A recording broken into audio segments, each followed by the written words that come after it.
CW Music Reviews here. I'm CWD and this is going to be a music review of the new James Blake album, The Color in Anything. James Blake is a singer-songwriter, producer from the UK, and this is his third full-length album. I first heard of this guy a few years back when he dropped his self-titled project as well as Overgrown, but I can never say I actually listened to those albums, and at the moment I kind of regret not doing that, seeing how well received those projects are. But he did get an appearance on the new Beyonce album. He had his own solo mini track that I thought was really cool. He performs his vocals really well. He kind of reminds me if Sam Smith knew how to sing. So yeah, I was definitely intrigued with this project coming out since he just announced it out of nowhere a few hours before release. So what did we get? Well, me personally, while I do admire that it's going for a certain atmosphere and it does this atmosphere alright, I can't say that I'm into it. This project's about 17 tracks in length, about 70 or so minutes long. So right out of the gate I can already tell that I wasn't gonna be head over heels for it. Not just because it was long, but what it does with its runtime. This album had quite a bit of promise within the first 4 tracks of the album, like the opening track Radio Silence. Easily one of my favorite songs of the year, pretty much.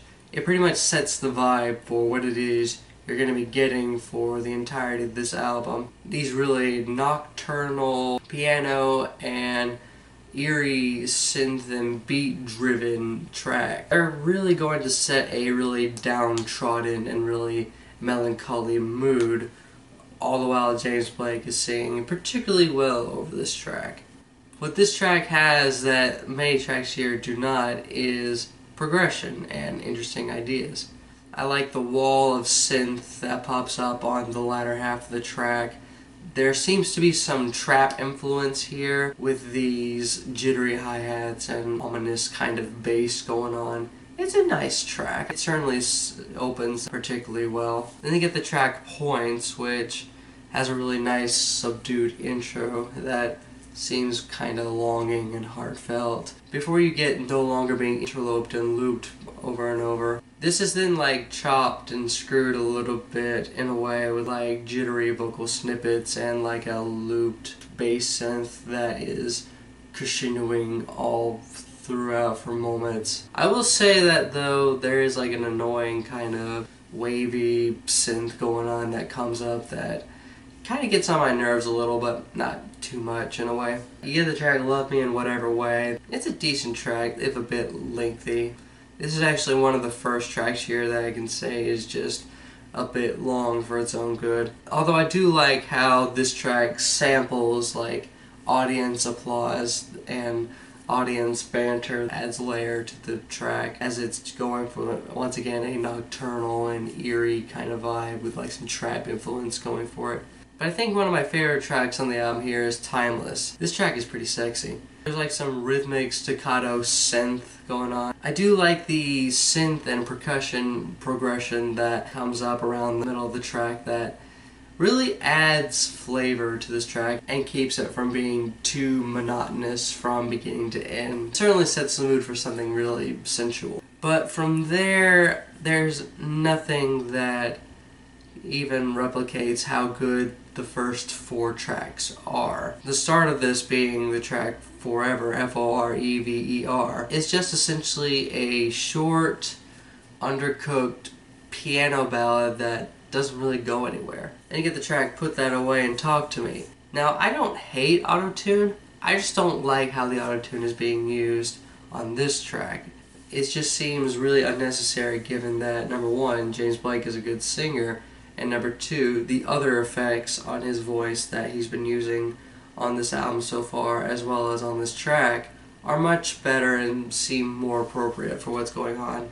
Add to that, this is one of the more skeletal and really undercooked instrumentals on the track listing here. But I think the worst track on this album is I Hope My Life. The mixing sounds like garbage. The synths and organ just sound so amateurishly lo-fi and MIDI that I can't even take it seriously for the length it goes for, about 5 minutes. Then we get the track Waves No Shores, which has like off kilter and just ambient-ish horns going off that I do like.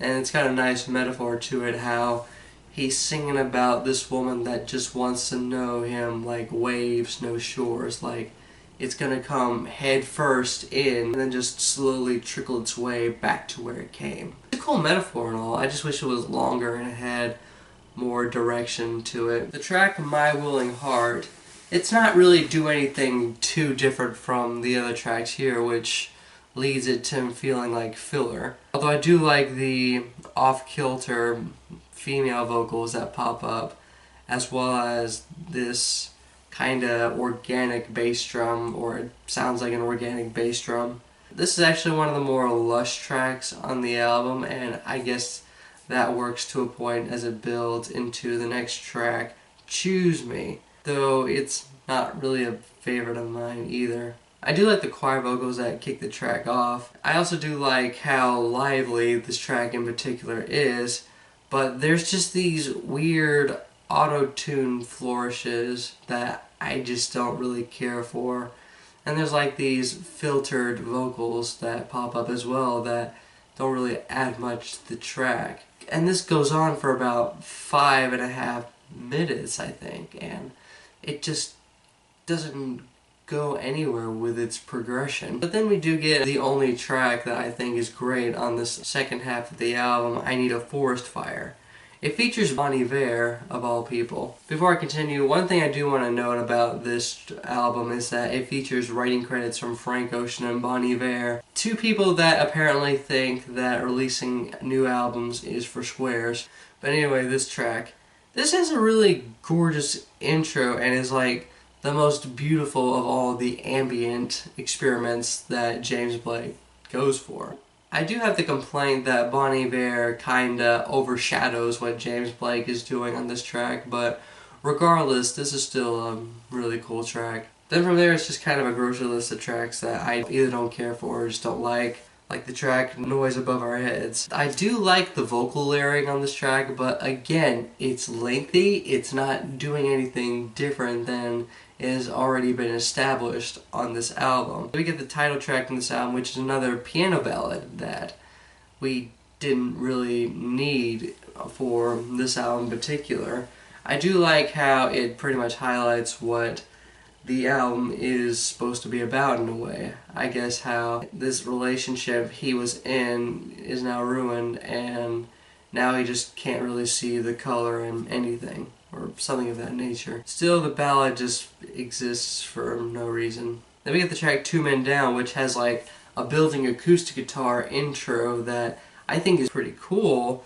Then the overall production on this album is particularly off-kilter. It's got one of the better progressions on the album, but it's way too long. It doesn't do much with the 6 minutes that leads me to want to return to the track over and over and over again. Then we get the track Modern Soul. I do like the off-kilter piano on this track. There's like some nice looped percussion, but again, not much going on with this track that is too different from what the album was already doing. Although I do think it's funny that James Blake has this refrain where he says, "I want it all to be over," and that's pretty much my sentiment with this album at this point. The track Always is just a really skeletal and really stripped back instrumental that doesn't really go much of anywhere. There's some synthetic hand claps that don't really add much to anything, and plus there's like these chopped up vocals always that just get really annoying. It's not too bad of a track. There's not a track that's just outright bad with the exception of maybe a couple or a few, but these tracks don't really go much of anywhere either.